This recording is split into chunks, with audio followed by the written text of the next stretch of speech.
Bonjour à tous, bienvenue. On va commencer dans un instant. On attend Nicolas.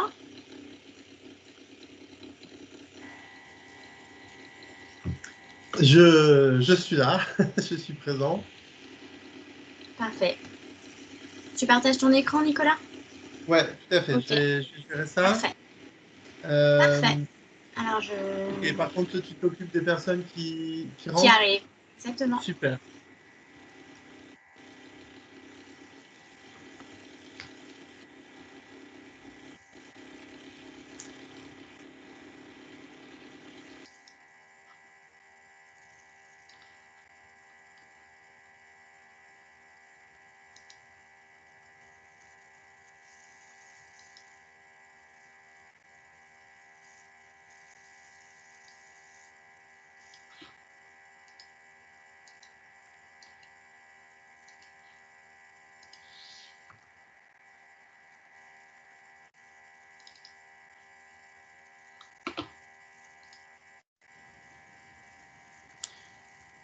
Voilà, je pense que vous voyez mon écran. Oui.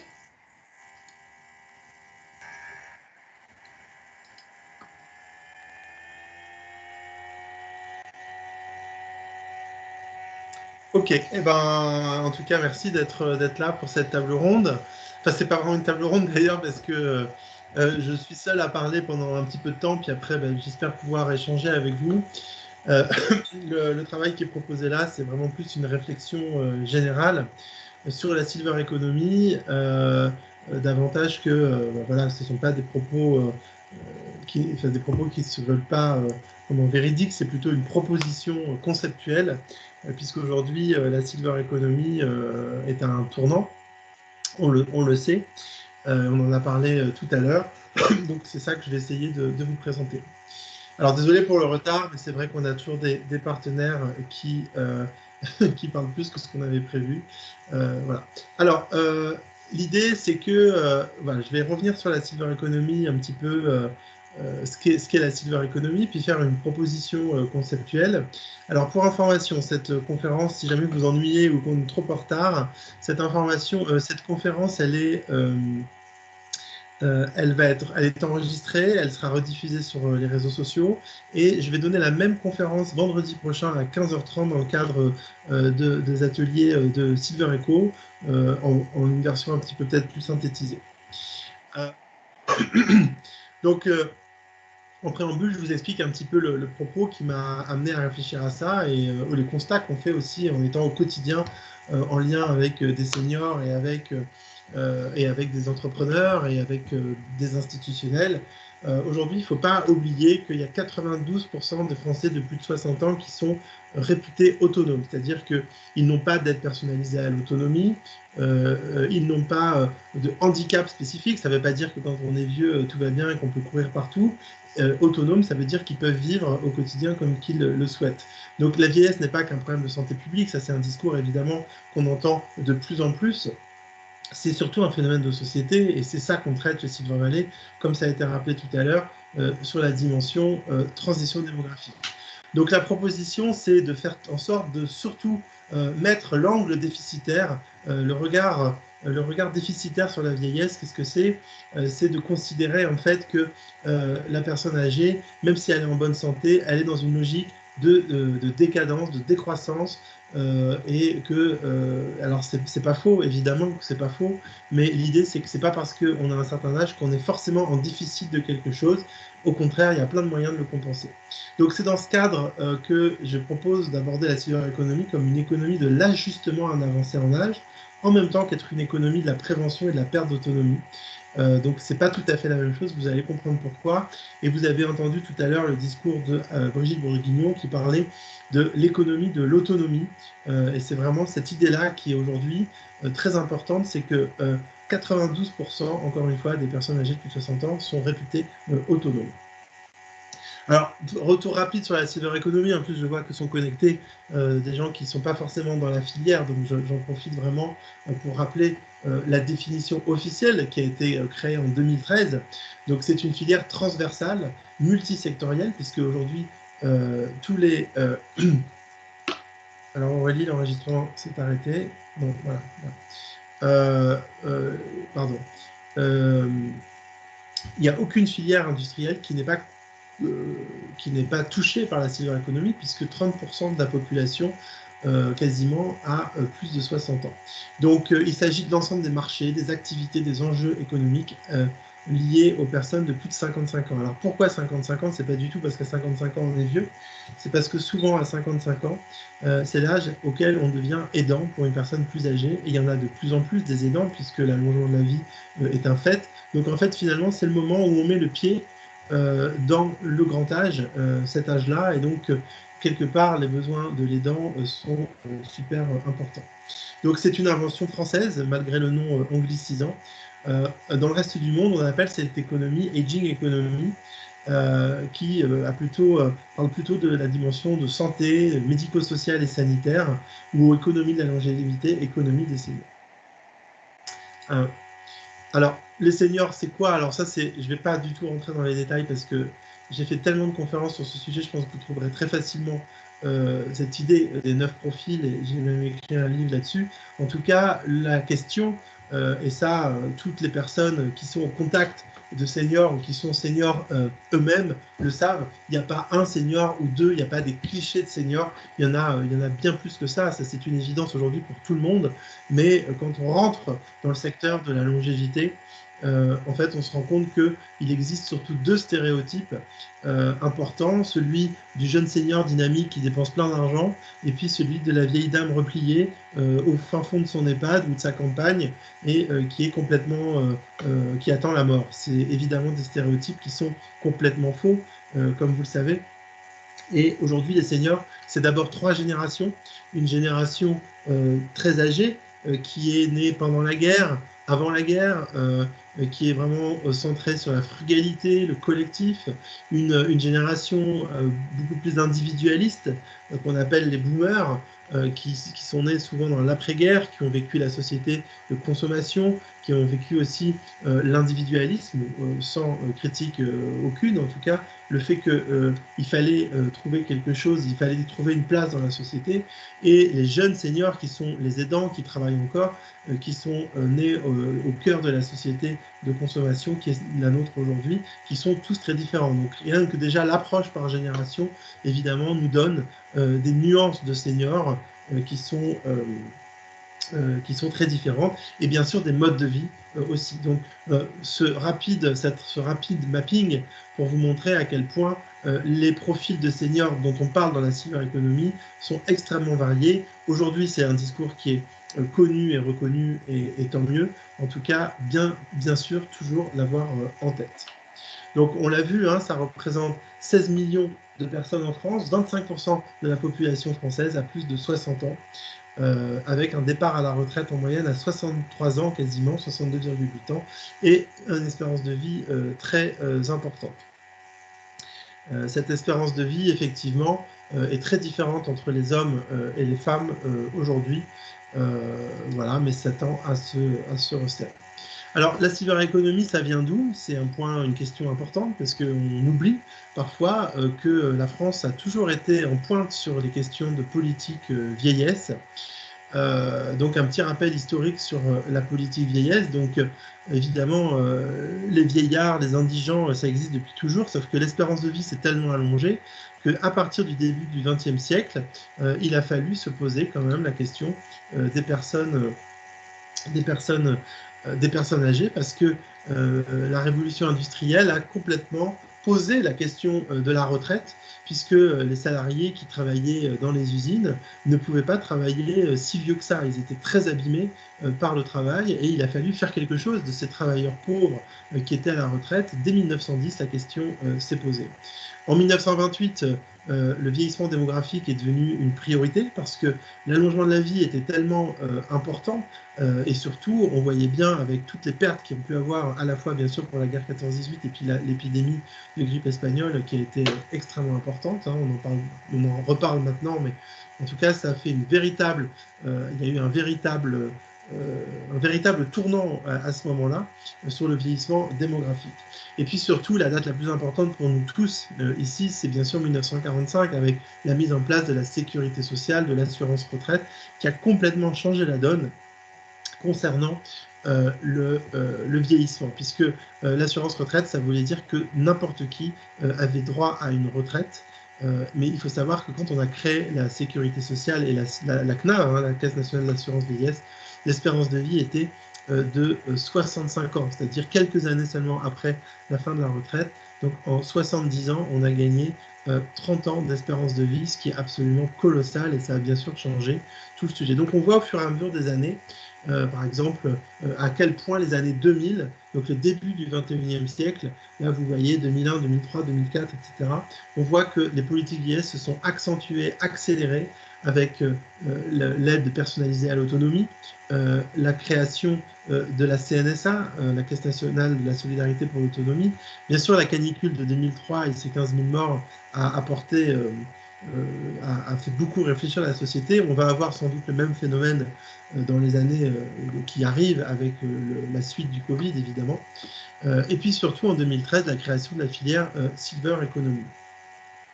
Alors cette filière Silver Economy, elle a des jalons spécifiques. Bien sûr, elle s'intègre dans une globalité telle qu'on vient de le voir, mais elle a surtout des jalons spécifiques qui fait qu'elle existe aujourd'hui. D'abord l'allongement de la vie, bien sûr, on l'a vu, et surtout on s'est rendu compte dans la première moitié du XXe siècle à quel point la vieillesse était un coût pour le système de santé, puisque le système de santé commençait à exister dans son concept, et la vieillesse, bien sûr, était un coût, puisqu'il a fallu gérer les maladies, etc. Donc ça commençait à poser de sérieux problèmes. Puis en 1975, il y a eu cette grande loi sur le médico-social et le sanitaire qui a organisé les schémas gériatriques, gérontologiques dans les territoires, et on a créé ce secteur qui est devenu très important aujourd'hui. Donc médico-social, c'est toute la dimension de l'insertion, de la lutte contre la fragilité, donc qui intègre évidemment la dimension handicap, mais aussi la dimension vieillissement, et surtout le sanitaire qui concerne bien sûr tous les soins, tous les établissements hospitaliers. Donc ça, c'est un moment où vraiment on a construit cette grande sphère du médico-social et sanitaire. Puis dans les années 90, avec la révolution numérique, sont arrivées ce qu'on appelait à l'époque les gérontotechnologies. C'est un terme qu'on n'entend plus beaucoup aujourd'hui. Les gérontotechnologies, c'était un petit peu la révolution numérique au service du médico-social, du sanitaire. C'était comment est-ce que la technologie allait révolutionner le monde de la santé. Et donc tout ça a débouché sur ce concept de Silver Economy qui a été vraiment instigé par les deux ministres que vous voyez là en photo. Il fallait bien leur rendre un hommage. Donc Michel Delaunay, qui est toujours très investi dans la filière Silver Economy, et puis Arnaud Montebourg, qui ont lancé cette filière et qui montraient comment le vieillissement de la population allait contribuer à la société et à l'économie. Donc c'était une avancée sociétale majeure. En revanche, avec deux paradigmes en soubassement. D'un côté, l'optimisation de l'efficacité et de l'efficience du système de prise en charge de la perte d'autonomie, de l'autre côté, une opportunité industrielle. Alors pourquoi je dis de façon insuffisante? C'est normal, c'était le début, c'était les lancements, mais clairement aujourd'hui, on pourrait remettre en cause ces deux paradigmes, parce que d'un côté, on était centré sur le système médico-social et sanitaire, et de l'autre côté, sur la pure réussite industrielle.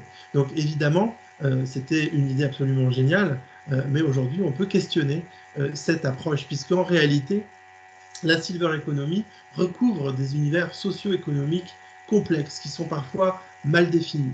Donc là, vous avez sous les yeux un schéma qui n'est pas du tout exhaustif, qui n'est pas du tout exact, mais en tout cas, expliquer que dans le cadre d'un parcours d'avancée en âge non pathologique, donc le vieillissement actif, le vieillissement en bonne santé, qui concerne de très nombreuses personnes, et on a différents moments finalement de vie pour les personnes âgées elles-mêmes. L'idée du moment où on ajuste le quotidien à ses besoins et à ses attentes, le vieillissement naturel, alors je donnerai quelques exemples tout à l'heure, mais une histoire toute bête, et ça c'est grâce à nos Open Labs qu'on a pu le détecter, on va mettre des ampoules un peu plus fortes dans ces lampes de chevet, parce qu'on voit un petit peu moins bien, c'est normal, mais ça, c'est pas du tout de la prévention, c'est pas du tout de la perte d'autonomie, c'est juste de l'ajustement du quotidien. Et ensuite, on va rentrer dans une optique de santé, de prévention, de santé bien-être, de prévention de la perte d'autonomie. Ça, c'est quelque chose qui va se passer plus tard potentiellement, mais en tout cas, l'ajustement du quotidien, ça fait partie aussi de cette silver economy. Après, bien sûr, il y a malheureusement des avancées en âge qui sont pathologiques et parfois très jeunes, du fait des maladies neurocognitives, et des maladies, des accidents de la vie, tout simplement, des maladies cardiovasculaires, où là, on va adapter le quotidien au vieillissement pathologique, et là, la prévention de la perte d'autonomie va bien sûr arriver beaucoup plus tôt. Et ensuite, on a la sphère médico-sociale et sanitaire, avec d'un côté une préoccupation très forte sur l'impact médico-social et médico-économique. Qu'est-ce que ça veut dire? C'est que là, on va travailler en termes de dépenses de santé publique, ce qui est une très très bonne chose, en termes d'inclusion, en termes de lutte contre l'isolement et la fragilité. Donc tout ça, c'est une approche qui est très institutionnelle, très institutionnalisée, ce qui est extrêmement intéressant et très important, mais c'est encore un petit peu éloigné de la problématique que j'ai abordée au départ, de silver economy pour l'ajustement du quotidien. Et ensuite, on rentre complètement dans le secteur de la gériatrie, avec l'organisation des soins, la dépendance, etc. Donc tout ça, aujourd'hui, est un peu mélangé. Tout ça est un petit peu mélangé, et c'est un petit peu ça le propos de mon atelier de réflexion. J'espère partager avec vous ces questions-là aussi.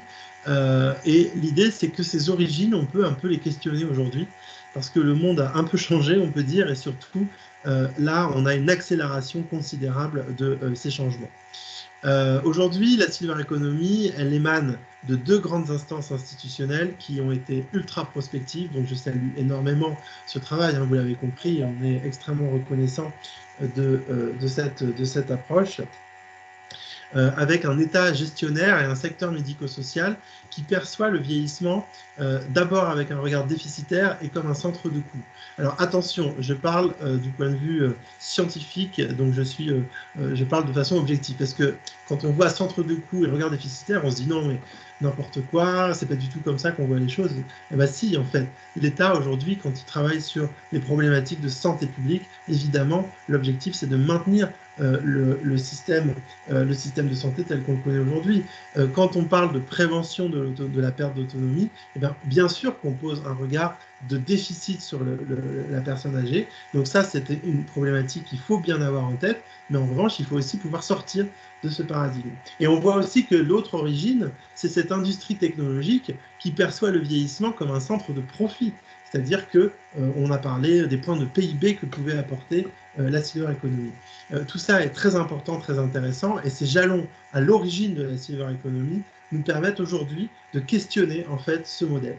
Alors, ça vient d'où ce questionnement vient aussi, c'est qu'aujourd'hui, dans tous les jurys, par exemple, d'innovation dans lesquels on participe, dans toutes les instances, on va mélanger la santé connectée, les objets connectés, la domotique, les plateformes de services, les dispositifs pour la prévention, etc., les biens de consommation. Tout est mélangé aujourd'hui alors que ça n'a rien à voir et tout est considéré comme de la silver economy. Et je pense qu'il faut un petit peu réordonner tout ça.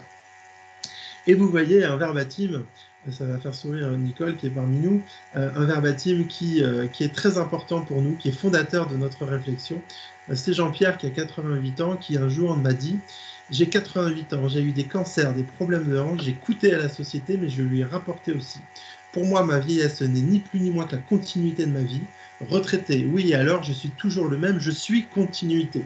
La société me fragmente, actif, retraité, autonome, dépendant. Ce n'est pas cela la vieillesse. » Donc, Jean-Pierre, quand on avait discuté de ça, voilà, m'avait vraiment interpellé sur le fait que le vieillissement, c'est une continuité qui n'induit pas forcément la maladie ou la dépendance, et que quand on parle de silver economy, on doit bien sûr avoir en tête ce parcours de vie qui est une continuité, ou que la perte d'autonomie n'est pas une fatalité. Et ce que j'essaye d'expliquer, encore une fois, avec un regard bienveillant sur l'histoire, c'est que l'État gestionnaire, le secteur médico-social ont apporté cette fragmentation.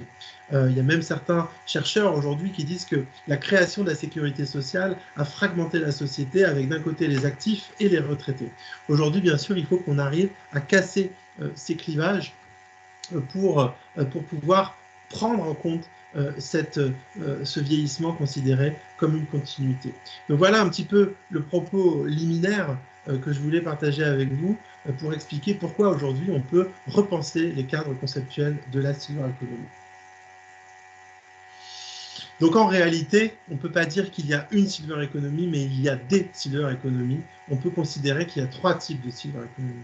D'un côté, on a une zone que vous pouvez voir ici sur vos écrans, où le regard sur le vieillissement n'est pas déficitaire et s'adresse au plus grand nombre. C'est cette silver economy d'opportunités, de marché, de consommation. Donc on est vraiment dans le secteur des biens et services pour tout public avec une approche spécialisée. Ensuite, on va avoir une silver economy qui est la plus complexe et la plus intéressante, évidemment, où le regard sur le vieillissement est déficitaire, au sens où je l'entends, on voit le vieillissement comme une perte, et c'est un point de vue de toute façon, qui s'adresse quand même à un nombre plus restreint d'usagers, mais surtout, c'est une zone de croisement entre la sphère publique et la sphère privée. Qu'est-ce que ça veut dire? C'est que là, on est au cœur de la machine de la santé publique et de l'intérêt général. C'est-à-dire qu'en agissant pour la prévention des personnes, en agissant pour l'autonomie des personnes, on agit bien sûr dans leur intérêt, on agit dans l'intérêt de la personne âgée, on agit évidemment aussi dans l'intérêt de la sphère économique. Cette silver economy-là, elle a énormément de puissance puisqu'elle intéresse tout le monde. Elle intéresse d'un côté le politique qui va pouvoir évidemment mettre en avant un bilan positif autour du vieillissement. Elle va intéresser le social, le social et la prévention, et elle va intéresser le monde économique. Sauf qu'elle concerne cette approche déficitaire, encore une fois. C'est une approche qui intrinsèquement voit le vieillissement comme une décrépitude fatale, alors que ce n'est pas toujours le cas, comme on l'a dit. Et enfin, il existe une zone où le regard est déficitaire, bien sûr, mais surtout sanitaire. C'est la zone de la silver economy médico-sociale et sanitaire. C'est là qu'on va trouver la santé connectée, c'est là qu'on va trouver tout ce qui concerne le monde hospitalier au sens large, le monde pharmaceutique, toutes ces innovations de santé qui sont de la silver economy probablement, mais pas que. Alors voilà le modèle qu'on peut proposer aujourd'hui, donc en expliquant que la silver economy, elle relève bien du champ socio-économique et pas que économique, et elle a pour objectif de répondre aux besoins de l'avancée en âge, ça c'est la définition de 2013, mais on ajoute à ça aussi des besoins liés à aux politiques de santé publique et du secteur médico-social et sanitaire. Ce qui nous permet, dans le cadre du parcours normatif de l'avancée en âge, donc le parcours normatif de l'avancée en âge, c'est tout simplement statistiquement ce qui se passe globalement quand on vieillit. Et encore une fois, je vous rappelle que 92% des Français de plus de 60 ans sont autonomes et qu'en réalité, il n'y a que 1,2 million de personnes en France qui sont bénéficiaires de l'aide personnalisée à l'autonomie. Alors, bien sûr que c'est effrayant, ça coûte très cher, etc., mais c'est peu en réalité. Hein. Il ne faut pas oublier non plus qu'il y a que 750 000 personnes qui sont dans les EHPAD aujourd'hui. Donc 750 000 personnes sur 16 millions, évidemment, vous faites le calcul, c'est pas si important que ça. Donc n'oublions pas la majorité silencieuse dont on parle peu finalement, qui sont les personnes en pleine santé dans le vieillissement. Donc là, on voit ce clivage entre ces différentes silver economy, avec d'un côté des innovations qui pourraient répondre à des besoins et des attentes de clients, d'usagers. Donc là, on est dans l'ajustement à l'avancée en âge, on est dans cette silver economy un petit peu nouvelle génération qui n'agite pas le chiffon rouge de la prévention, comme le dit Chantal dans le verbatim que vous voyez en dessous. J'adapte ma vie à mon âge, je mets plus grande la police sur mon téléphone, un peu plus de lumière dans la salle de bain, et elle déplore que tout ce qui est pour les vieux est stigmatisant. Tout ce qui est pour les vieux a un lien à un moment donné avec la maladie, où la vieillesse est considérée comme une maladie, ce qui est entièrement faux, puisqu'on l'a vu tout à l'heure, c'est une continuité. Donc cette silver economy d'opportunité, elle va proposer des innovations, des services qui s'ajustent à l'avancée en âge. Et elle va être dans la continuité, bien sûr, de cette silver economy d'intérêt général, qui va répondre aux besoins, aux attentes des politiques publiques et des institutions, avec l'idée principale de prévenir et de compenser les risques liés à l'avancée en âge. Ce n'est pas du tout la même chose que s'ajuster. C'est-à-dire que Quand Chantal met un peu plus de lumière dans la salle de bain, elle est bien sûr dans une logique de prévention, mais c'est juste qu'elle s'adapte. Quand elle met la police plus grande sur son téléphone, c'est de l'ajustement. Alors que, comme nous dit Jean-Claude, aujourd'hui, quand on a été aidant, on sait ce qui va se passer. Donc, adapter son logement, faire attention à sa santé et être suivi dans une optique de responsabilité de la personne âgée, évidemment, ce n'est pas du tout la même logique que l'ajustement au quotidien. Et aussi, ça, c'est des choses que les seniors qu'on voit au quotidien nous inspirent. Les seniors veulent être responsables de leur vieillissement, ils sentent bien qu'ils ont une part de responsabilité. Et bien sûr, l'idée, c'est de dire qu'ils sont actifs et qu'ils doivent avoir une approche eux-mêmes responsables de leur propre vieillissement. Donc cette silver economy d'intérêt général, elle est très vaste, mais aujourd'hui, le propos, c'est de dire on ne peut pas mettre de la prévention partout parce que la prévention implique un regard déficitaire. Or, on ne peut pas répondre à des besoins de personnes qui avancent en âge avec ce point de vue déficitaire, au risque évidemment de les détourner de ce besoin. Et ensuite, bien sûr, on a cette silver economy médico-sociale et sanitaire, avec les besoins et les attentes du secteur médico-social et du secteur sanitaire, où là, on est plutôt dans la gestion de la perte d'autonomie liée à l'avancée en âge. Donc là, on est plutôt sur tout ce qui concerne la sphère professionnelle, donc la télémédecine, les innovations technologiques qui pourraient accompagner des innovations organisationnelles, comme le dit le rapport Bourquin-Aquino, qui est un rapport sur la technologie dans les EHPAD qui a été fait dans la filière Silver Economy. Donc vous voyez, il y a trois logiques très différentes. Aujourd'hui, quand on parle de la Silver Economy, on parle de tout ça sans forcément cliver. Or, sur chacun des sujets, vous avez des marchés spécifiques, des personnes spécifiques, des volumes spécifiques. Et donc, à quoi ça sert de segmenter cette Silver Economy en trois? Donc là, vous retrouvez dans le schéma qui est affiché ces trois Silver Economy, et vous voyez bien qu'on a des marchés différents. Alors le premier, cette Silver Economy d'opportunité immédiate, l'ajustement à l'avancée en âge, on est sur un marché de biens spécifiques, avec une cible spécifique, c'est de la consommation, c'est des biens de consommation. On s'adapte en âge, tout comme on s'adapte à des moments de la vie, tout comme on s'adapte à des logements, comme on s'adapte à des régions, comme on s'adapte à des climats. Ça concerne tout à chacun. Il s'agit de toutes les personnes de 60 ans et plus. Donc ça représente 16 millions de personnes en France, ça représente 90 millions de personnes en Europe. Donc vous voyez, ce n'est pas le même marché. C'est un marché qui va être en distribution de masse, c'est du grand public et c'est l'ajustement. Et après, on va rentrer dans des marchés beaucoup plus spécialisés avec la Silver Economy d'intérêt général, qui concerne les personnes qui ont des besoins de compenser. Ce n'est pas la même chose que ajuster, compenser certaines pertes physiques et cognitives. Et là, on va toucher 7 millions de personnes, 9% de la population française. Et là, vous retrouvez les chiffres de tout à l'heure. 92% de personnes autonomes. Bon, ça serait 8% pour être exact, mais les derniers chiffres de l'INSEE disent qu'il y a à peu près des personnes de 80 ans. Ça représente à peu près 9% de la population française, enfin, pardon, des personnes qui sont en déficit potentiel. Donc les GIR 3, 6, plus les non-girés, mais qui devraient l'être, ça représente à peu près 7 millions de personnes. Et ensuite, on va rentrer dans les marchés de niche, donc ce n'est pas du tout non plus la même logique. Les marchés de biens et de services dédiés à la dépendance et le soin, qui concernent les personnes qui doivent gérer des pertes massives. Et là, aujourd'hui, c'est 2% de la population et 20% des personnes de plus de 85 ans.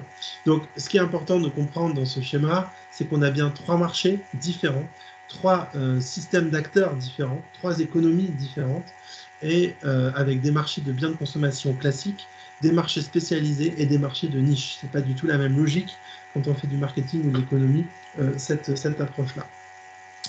Alors, ce qui est intéressant dans cette typologie, que vous retrouverez aussi dans l'autodiagnostic qu'on a mis en ligne tout à l'heure pour nos adhérents, c'est en fait d'abord, quand vous entrez dans votre secteur, c'est intéressant de vous poser la question de à quelle Silver Economy vous répondez. Parce que ça va vous permettre d'orienter la création du projet, ça va vous permettre de consolider le projet que vous avez. Est-ce que vous êtes sur un marché de biens de consommation classique ou un marché spécialisé? Vous n'aurez pas les mêmes courroies de distribution, vous n'aurez pas la même communication, vous n'aurez pas les mêmes publics, vous n'aurez pas les mêmes investissements en termes de développement de projet. Donc c'est vraiment, encore une fois, une méthodologie telle que les produits Silver Valley régulièrement, qui vous permet de vous situer sur un échiquier complexe, parce que la société de la longévité, elle est complexe. On l'a vu tout à l'heure avec d'un côté des profils de seniors, tout cet éventail de profils que je vous ai montré, et maintenant toute cette silver economy qui finalement est bien plus complexe que ce qu'on a pu imaginer au départ. Alors, quelle cible dans quel marché, justement? D'un côté, les publics qui constatent que l'avancée en âge nécessite quelques petits ajustements, quelques petits aménagements au quotidien. Donc, qu'est-ce qu'on va avoir? Renforcer la luminosité, des matières agrippantes pour les personnes qui ont des légers problèmes d'arthrose, modernisation de la salle de bain, adaptation du rythme de vie, activités sportives adaptées, formulation de projets de vie en lien avec des envies personnelles. Donc, on est vraiment, si on reprend la pyramide de Maslow, évidemment tout en haut, dans l'accomplissement. Ensuite, on va avoir un marché qui est plus réduit, on l'a vu tout à l'heure, sur la prévenir et compenser les risques liés à l'avancée en âge. Là, on va avoir des exemples sur l'adaptation de l'alimentation, par exemple, pour des raisons médicales. Les carences en vitamine D et en protéines sont très importantes chez certaines personnes âgées. Donc là, on rentre déjà dans une approche médicale. Les activités physiques qui poursuivent des buts précis, comme par exemple les activités physiques qui ne sont pas juste pour l'épanouissement corporel, mais qui sont liées par exemple à la prévention des chutes. Il existe des ateliers aujourd'hui pour renforcer les muscles spécifiques pour prévenir des chutes. Donc là, on rentre dans la compensation des risques liés à l'avancée en âge, beaucoup plus que l'ajustement.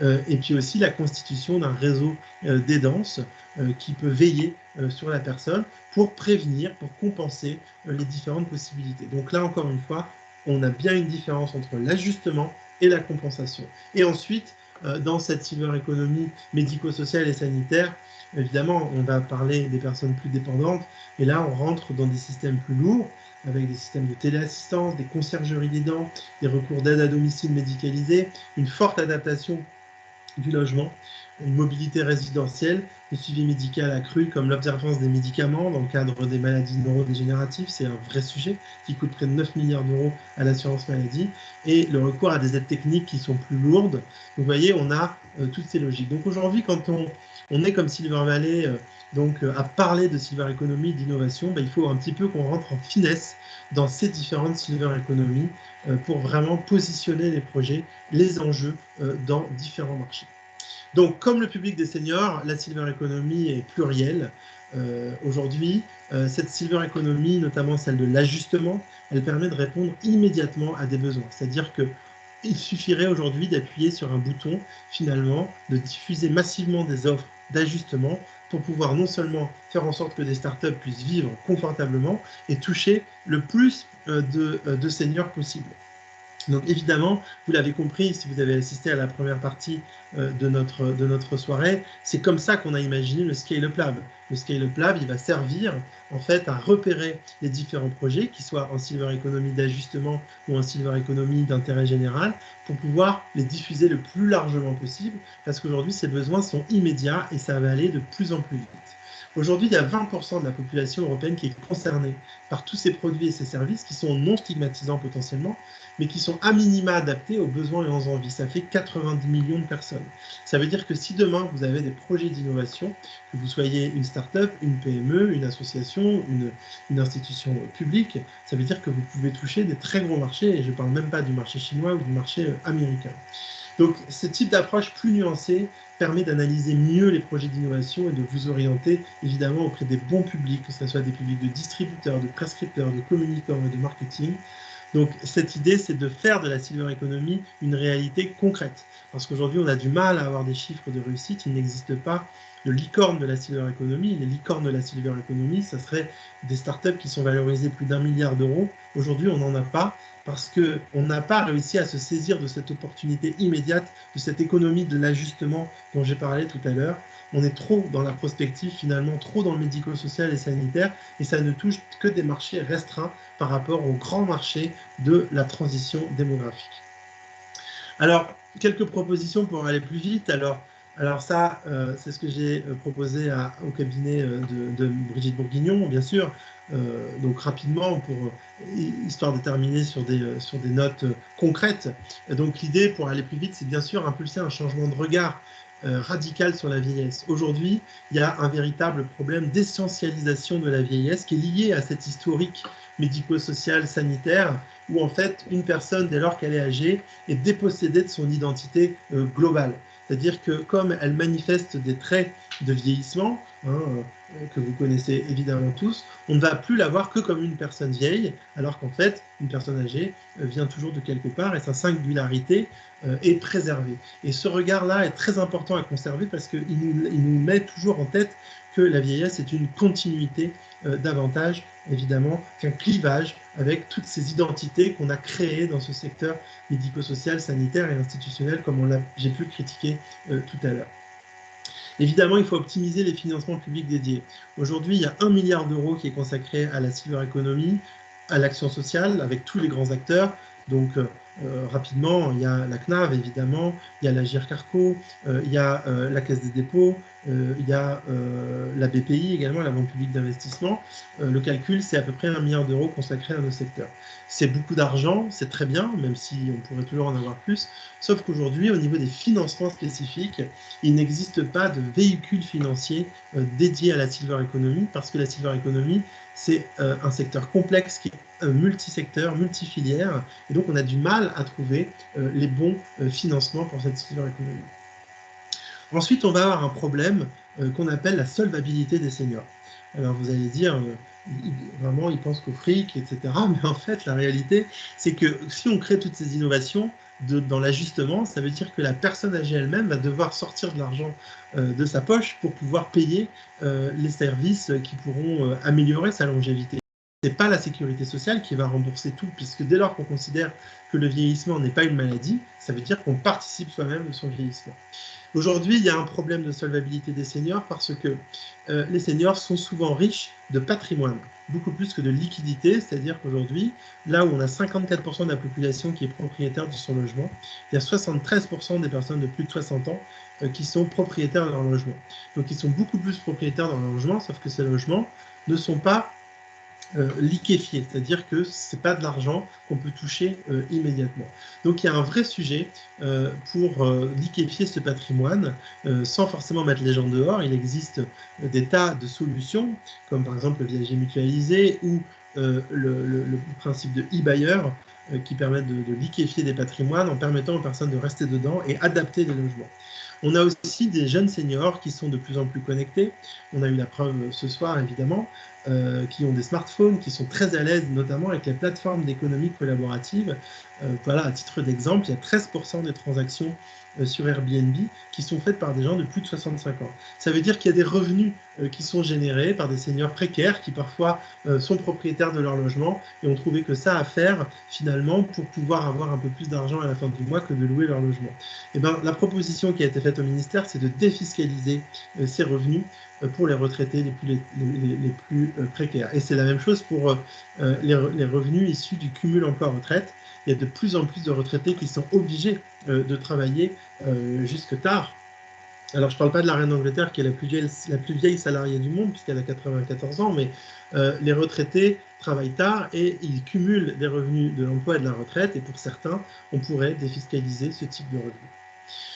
Ensuite, une autre proposition, c'est renforcer la préparation du nouvel âge qu'est la retraite. Donc, il y a 24 ans d'espérance de vie. Je rappelle, pour une femme de 60 ans, quand elle part à la retraite, elle a 24 ans d'espérance de vie, avec beaucoup de chances d'avoir une espérance de vie en bonne santé jusqu'à la fin de la vie, bien sûr.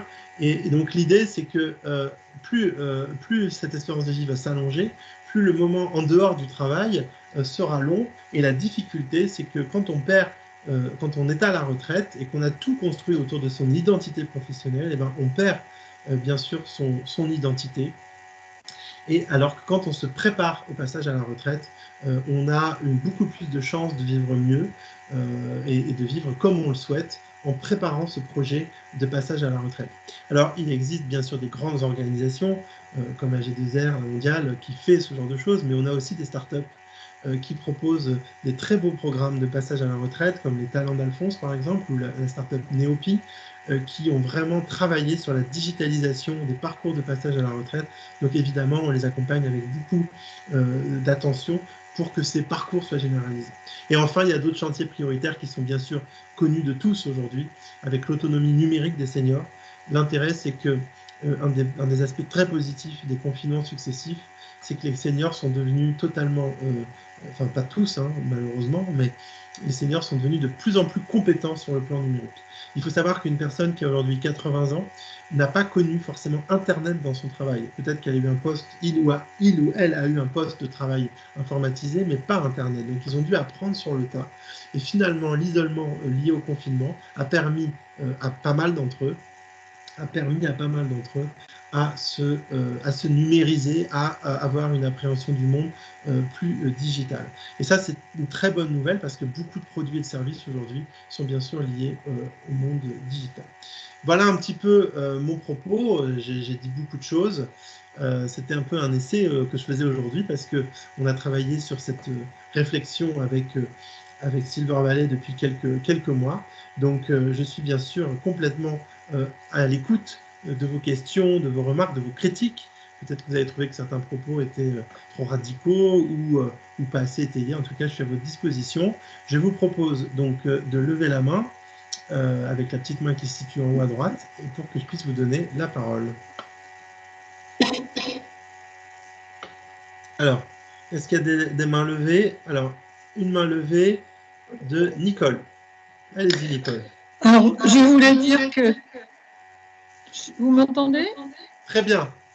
Je voulais dire que, effectivement, quand on vieillit, on coûte un peu cher quelquefois à la société, mais il y a des compensations parce qu'on dépense aussi de l'argent. Et d'autre part, il y a aussi des jeunes qui coûtent beaucoup d'argent dans des soins médicaux parce qu'il n'y a pas que les personnes âgées qui sont malades. Il y a beaucoup de jeunes aussi, malheureusement, qui souffrent de pathologies graves et très onéreuses. Donc, faut pas tout mettre non plus sur le compte des personnes âgées ou très âgées. Plus on vieillit, plus on a besoin de choses, c'est vrai. Mais quand on sait bien se soigner, on évite quand même aussi beaucoup de maladies et de choses difficiles à suivre par la suite. Donc, il faut relativiser un petit peu, pas toujours tout mettre sur le dos des personnes âgées. C'est vrai, mais il faut quand même noter par exemple, un lit dans les urgences gériatriques peut coûter jusqu'à 6 000 € par jour parce qu'il y a des soins spécifiques, notamment pour les personnes qui sont polymédiquées, qui ont beaucoup de pathologies, évidemment, mais pour les grands accidentés de la route, c'est la même chose. Mais en tout cas, merci de votre témoignage parce que ça prouve effectivement que vous avez le sentiment d'avoir une responsabilité aussi en tant que senior de votre santé. Donc, merci beaucoup Nicole pour ce témoignage. J'ai Catherine Moissy qui aussi a levé la main. Je vous écoute. Oui, juste une observation. Je trouvais que la segmentation en 3 Silver Echo me paraît vraiment intéressante et pertinente parce que du coup, on va pouvoir rassembler des besoins qui sont beaucoup plus homogènes et avoir des réponses qui sont aussi, elles, beaucoup plus pertinentes par rapport à ces besoins. Je vous remercie. Ça me fait plaisir parce que c'est la première fois que je le présente. Alors du coup, ça permet, effectivement, ça donne confiance. Merci beaucoup. J'ai une question de Gilles. Je vous laisse activer votre micro et poser votre question, Gilles. Voilà, bonjour. Effectivement, je trouve que c'est très opérant comme segmentation, ça met de l'ordre. Ma question, c'est pourquoi pas envisager des prix entre les différentes compétitions qui sont organisées entre des innovations. Pourquoi finalement maintenant ne pas considérer chaque segment à part, puisque c'est un peu difficile de mettre en concurrence des innovations qui s'adressent en fait à des segments différents. Oui, alors ça c'est une très bonne remarque parce qu'aujourd'hui on va trouver toutes sortes d'acteurs qui vont travailler sur ces silver economy un peu mélangées et c'est un vrai sujet en termes de catégorisation, notamment pour des grands appels à projets nationaux. Je pense aux appels à projets des ministères par exemple, de la CNAV, qui aujourd'hui effectivement auraient besoin de structurer, mais c'est aussi pour eux qu'on a imaginé cette approche pour les aider à mieux structurer l'innovation, parce que Silver Valley est un spécialiste de l'innovation, et donc on est là aussi pour former nos partenaires à avoir un regard plus pointu sur l'innovation, et ça fait partie effectivement du programme. Alors j'ai une question. Oui, merci à vous. J'ai une question de monsieur et madame Tixier. Vous pouvez activer votre micro et prendre la parole. Oui, bonsoir, bonsoir Nicolas et tout le monde, c'est Alain Tixier. Moi, je voulais témoigner. Oui, comment? Oui, je vois très bien qui tu es, mais Tixier comme ça. Je voulais juste dire à la dame là, qui est intervenue juste avant, qui s'appelle Pixia2, mais j'imagine que ce n'est pas son nom. Nicole. Moi, j'ai vraiment ce qu'elle a dit, ça interpelle vraiment. Et ce que tu dis sur cet angle de vue, du moins ce nouveau paradigme d'aborder la silver economy ou les personnes âgées, ça me plaît beaucoup. Parce que moi, je dirais à cette dame, quand elle dit oui, c'est pas que les personnes âgées qui coûtent, en fait, moi, je dis, mais on s'en fout. Comme disait quelqu'un il n'y a pas longtemps, quoi qu'il en coûte. Mais le sujet, il n'est pas du tout là. En fait, on a très souvent dit que les jeunes payaient la retraite des personnes âgées. Et rien que ça veut dire que ça fait la cassure. C'est comme si les personnes âgées étaient entretenues par nous, seulement grâce à nous. Et ça, c'est faux, parce qu'aujourd'hui, s'il y a des startups qui travaillent pour le bien vieillir, en fait, ce qu'on propose aux personnes âgées et qui vont nous rétribuer, nous rémunérer, c'est un peu l'inverse. C'est-à-dire que c'est grâce à elles qu'on est vivant aujourd'hui et qu'on arrive à développer nos activités. Donc en fait, je trouve que la boucle est bouclée à partir du moment où on se tend la main les uns les autres, mais ça nous revient. Donc les personnes âgées ne coûtent pas du tout. Et les enfants encore moins, parce que c'est complètement naturel, et les cancers pédiatriques et tout ça. Donc là, on est, avec ce que tu dis, Nicolas, je trouve si c'est nouveau en plus, je suis content de l'entendre pour la première fois, parce que je trouve que c'est un joli paradigme, et comme ça, on va éviter de se regarder comme des jeunes et des vieux, quoi. On est comme quand tu as dit, c'est la continuité de la vie et l'adaptation. Ça, vraiment, ça me plaît. Voilà, c'était juste un témoignage. Merci. En fait, c'est vrai que c'est l'immersion quotidienne hein, avec des gens comme Nicole, qui est toujours avec nous, très engagée. Donc, effectivement, à force d'entendre, de réussir à se mettre dans la vision qu'a une personne âgée, Alors, du coup, tu vas pouvoir, Alain, te positionner dans ces différentes Silver Economy avec le coussin Victor. J'imagine que toi, tu t'es plutôt positionné sur la silver economy d'intérêt général et la silver economy médico-sociale et sanitaire, parce que c'est pas vraiment le coussin Victor aujourd'hui un système d'ajustement à l'avancée en âge. Enfin, de mon avis, mais peut-être tu as une autre vision dessus. En fait, je voulais pas parler ni de moi ni du coussin Victor. Moi, j'ai une solution qui apporte la culture là où elle ne peut plus aller. Donc, quand on dit qu'on s'adapte à l'âge, nous aussi, on doit s'adapter aux endroits où sont les personnes, que ce soit en résidence autonomie, en EHPAD. Et notre coussin, c'est simplement une télécommande qui va permettre d'accéder à des contenus, à la culture, à des divertissements qui sont plus proposés en temps normal. Donc, en fait, on fait simplement que de rendre à ces personnes un accès à vivre avec nous, dans la vraie vie avec nous, point à la ligne. Et les nouvelles technologies, ce n'est pas un mur qu'il faut dépasser, apprendre, intégrer, c'est aux technologies de s'adapter à la personne et non pas l'inverse. Moi, c'est ça mon credo depuis tout le temps. Merci beaucoup pour ce témoignage. Et, Facile à vie qui a levé la main, donc on t'écoute. Si tu peux mettre ta caméra, c'est sympa, comme ça on voit les gens qui parlent, mais sinon c'est pas grave. N'oublie pas d'activer ton micro. Voilà, vas-y.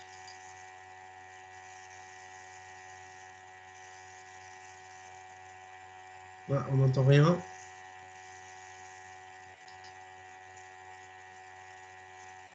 Bon, on n'entend pas.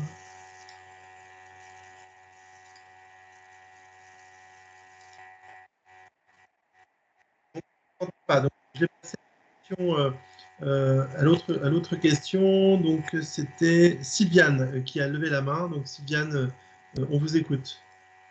Je vais essayer d'activer. Bonsoir. J'ai activé la caméra normalement. Voilà. On vous écoute. Donc, le partage, enfin les trois grandes lignes, je suis tout à fait d'accord avec. Par contre, ce qui serait bien à la fin, c'est de dire quels moyens de communication sont envisagés par rapport à justement faire percevoir la différence entre, on va dire, un environnement médico-social nécessaire à la santé de la personne et le cadre de vie heureux d'un retraité qui profite de la vie, qui contribue à l'économie. Parce qu'effectivement, récemment, il y a des Sun Things qui ont annoncé que bah, de toute manière, c'était des jeunes qui payaient les retraites des vieux. Donc là, il y a quand même de la vulgarisation à faire. Donc, ça serait bien aussi de prévoir ce volet, si c'était possible, de communication, de vulgarisation, quoi. Oui, bah, ça c'est quelque chose qui est dans les cartons depuis très longtemps. Le fait effectivement de communiquer sur le vieillissement de façon positive, c'est clairement quelque chose qui est dans les tuyaux. Alors, je pense que déjà, il faut oublier le terme vieillissement et parler d'une autre vie ou d'un autre mode de vie. Moi, il y a un spot sur le Covid que j'aime bien, c'est la grand-mère et le petit-fils qui ont le masque, et le petit-fils, il joue de la guitare pour sa grand-mère. Et je trouve que ça montre bien deux façons de vivre différentes, mais qu'on arrive à se parler, à se connaître. Alors, il y a effectivement dans le livre que j'ai écrit qui s'appelle « Construire la société de la longévité », je suis assez vigilant par rapport à ça parce que l'agisme, donc qui est la discrimination envers l'âge, peut être aussi une discrimination trop positive. Parfois, on montre des stéréotypes de personnes âgées qui sont, par exemple, sur la grand-parentalité. C'est un sujet qu'on entend parfois dans nos Open Labs, où finalement, tout le monde dit que c'est extraordinaire d'être grand-père ou grand-mère, mais en réalité, on n'a pas forcément envie de s'occuper de ses petits-enfants en permanence. On n'a pas tous envie de faire du parachute à 85 ans. Donc en fait, il faut faire attention à ces représentations qui parfois sont très excessives, trop positives. Donc ça, c'est vraiment un fil très ténu à travailler. Donc en tout cas, ça fait partie des choses sur lesquelles on essaye d'avancer, en conseillant notamment les grands groupes industriels sur le sujet de la silver economy, en leur rappelant de faire très attention à qui ils s'adressent, comment ils doivent le faire, quel type de personnage il faut mettre en avant, etc. Donc merci en tout cas pour cette remarque. Je crois que Nicole, vous aviez relevé la main, vous aviez quelque chose à ajouter. Merci Sylviane. Oui, j'ai juste une petite chose à ajouter. Il faudrait quand même rappeler que les jeunes, s'ils ont l'impression de nous payer notre retraite, nous avons cotisé aussi pour l'avoir, cette retraite. Et nos parents, alors évidemment, il y a une époque où il n'y avait pas de cotisation à la retraite, mais nos parents ont payé, qui ont travaillé pendant des années, des fois très dures, encore plus dures que nous souvent, ont participé à la retraite de leurs parents, c'est-à-dire de mes grands-parents par exemple. Et en travaillant, moi j'ai payé, enfin moi, ma génération, on payait les retraites de la génération de mes parents. Donc maintenant, si vous voulez, il faudrait peut-être rappeler un petit peu l'historique, parce qu'évidemment, je comprends que les jeunes ont l'impression qu'ils payent pour nous, alors qu'en fait, nous, on a quand même cotisé et on a payé pour les autres. C'est-à-dire, voilà, il y a une avancée qui s'est faite dans le temps, et maintenant, les jeunes se trouvent, ont l'impression qu'on leur coûte cher, mais c'est pas tout à fait vrai. Alors ça rejoint un petit peu la remarque de Sylviane. Oui, voilà, aujourd'hui, oui. on a beaucoup de stéréotypes qui existent et ça fait partie des choses qu'il faut combattre. Alors j'ai une question dans le chat donc de Facile à Vie qui n'a pas pu, son micro ne fonctionne pas. Donc effectivement, l'approche, quand tu dis elle va s'étendre à la distribution, une partie de la distribution, c'est justement le but de ce type d'approche un peu segmentée qui permettra à terme d'expliquer par exemple à des grands groupes de distribution que justement la silver economy dont on parle tant, ce n'est pas que prévenir et compenser les risques liés à l'avancée en âge ou du médico-social, mais on pourra développer le concept de l'ajustement. Parce que quand on pense à des grands distributeurs qui s'intéressent à la silver economy, donc je pense au groupe Casino, à Leclerc, au groupe Leroy Merlin aussi également, ils ont vraiment cette peur d'abîmer quelque part leur image parce qu'ils ont eux-mêmes ces stéréotypes sur le vieillissement qui est considéré comme une maladie.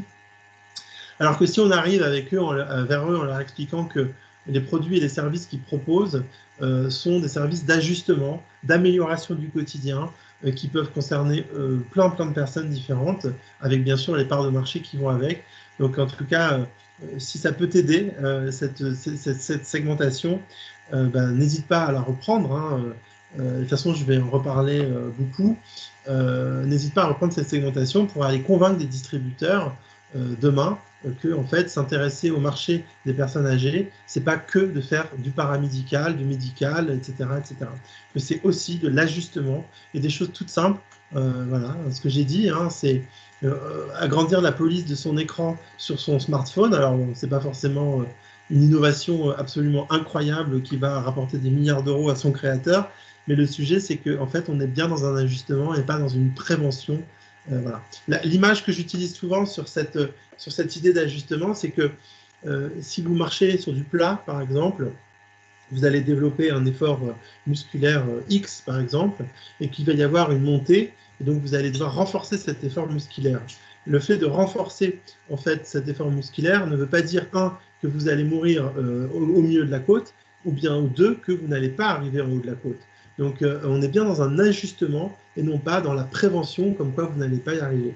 Donc ça, c'est quelque chose de très important à retenir, c'est l'idée qu'il y a un moment donné, on ajuste, et ça ne veut pas dire qu'on est dans la prévention sur du long terme. Et parfois, on est dans la prévention, et parfois, on est dans la prévention de façon ponctuelle, et ensuite, on passe à autre chose parce qu'on va mieux, etc., etc. En fait, la vieillesse, c'est tout simplement comme la vie au quotidien. Alors, je ne sais pas s'il y a d'autres remarques, là, je n'ai pas d'autres mains levées, donc n'hésitez pas, hein. Il nous reste un petit peu de temps pour ceux qui le souhaitent. Juste une petite remarque, s'il vous plaît aussi, Nicolas, c'est que vous soulignez l'ajustement et c'est encore, alors, c'est encore quelque chose que j'apprécie énormément dans votre discours, puisque un des thèmes à la mode depuis déjà des années, c'est l'inclusion des personnes âgées, l'inclusion des personnes Alzheimer, l'inclusion des personnes handicapées. Mais plutôt que de parler d'inclusion de gens qu'on a exclus, l'ajustement paraît beaucoup plus juste pour qu'il n'y ait pas d'exclusion et de besoin d'inclusion de ces personnes-là. Oui, alors sur l'inclusion, j'ai parfois un discours un peu critique parce que il y a des organisations très puissantes, et heureusement qu'ils sont là, évidemment, qui s'occupent des personnes fragilisées et qui ont un discours très militant sur le sujet. Et c'est très bien, j'ai aucune critique à faire là-dessus, mais sauf qu'à force, en fait, d'avoir ce regard, ça renforce la vision déficitaire. C'est-à-dire qu'en plus d'être vieux, on est pauvre et malade. Et là, on revient aux grandes représentations qui existent depuis bien longtemps, qu'on a appelées à l'époque les vieillards indigents.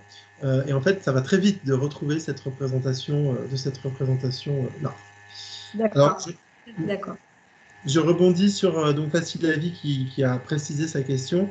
Y aura-t-il une place pour la distribution spécialisée? Ben oui, parce que comme tu peux le voir sur l'écran, prévenir et compenser les risques liés à l'avancée en âge ou gérer la perte d'autonomie liée à l'avancée en âge, évidemment, ça induit des marchés spécifiques, des marchés de niche, donc une distribution spécialisée aujourd'hui. Concernant ton projet, donc Facile la vie, c'est un projet, c'est une plateforme de distribution de produits et services pour faciliter la vie des seniors, que ce soit sur l'ensemble du spectre. Hein. J'espère que interromps-moi dans le chat si jamais je ne suis pas exact, mais en tout cas, c'est un catalogue qui est très complet et très intéressant à ce niveau-là. Aujourd'hui, peut-être que dans le cadre de ta réflexion sur ton offre de service, cette nouvelle approche segmentée de la silver economy te permettrait de travailler sur des circuits de distribution, de prescription, d'information et de communication un peu différents. Par exemple, si on travaille sur des produits et des services qui vont permettre de s'ajuster à l'avancée en âge, évidemment, on va s'adresser plutôt à des jeunes seniors. La probabilité qu'on s'adresse à des jeunes seniors est importante. Quand on sait qu'ils sont 74% à utiliser Internet, ça veut dire que tu vas pouvoir avoir des circuits de prescription spécifiques sur des réseaux qui sont les leurs.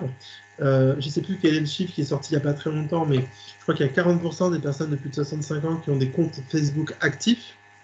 Donc c'est énorme en fait, hein, en réalité, par rapport à ce qui existait avant. Je crois qu'il y a 60% des personnes sur YouTube qui ont des gens qui ont plus de 55 ans, ce qui veut dire que là, tu as des circuits de distribution spécifiques.